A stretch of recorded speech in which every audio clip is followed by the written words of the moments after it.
Thousands of supporters of President Bashar al-Assad are the latest victims of Syria's brutal civil war. State media say a car bomb targeting buses full of civilians was disguised as a shipment of food. The Syrian Observatory for Human Rights says at least 43 people have been killed. Some of the pictures being circulated by Syrian state TV and on social media of the aftermath here really are just absolutely horrifying.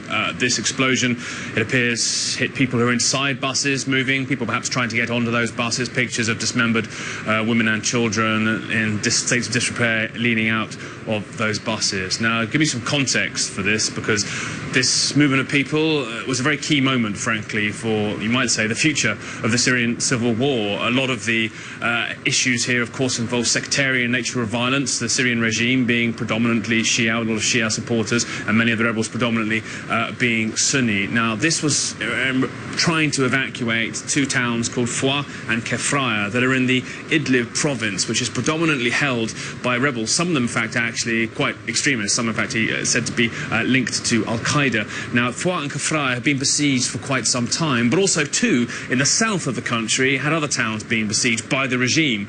They were called Madaya and Zabadani. Now, a plan brokered by the United Nations involved a kind of a swap.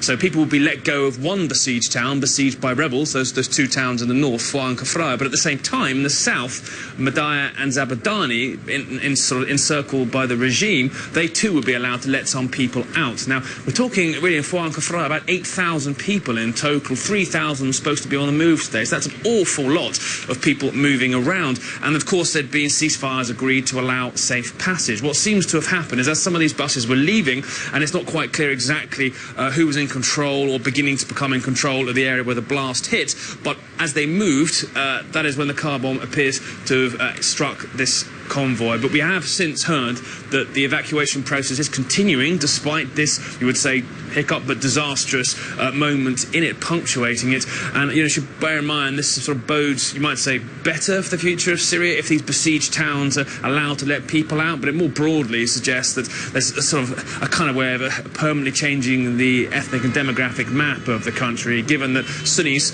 are leaving areas that are surrounded by Shia, and Shia leaving areas that are predominantly Sunni. The country sort of splitting in two. But these horrifying scenes today, just another sign, frankly, of the kind of savagery that's marked this war. This, it seems, regime-friendly populations being slaughtered. Of course, rebel-friendly populations have received the wrath of the regime on a daily basis, but none of that detracts from the sheer horror of these pictures and the brutality of that car bomb, Linda.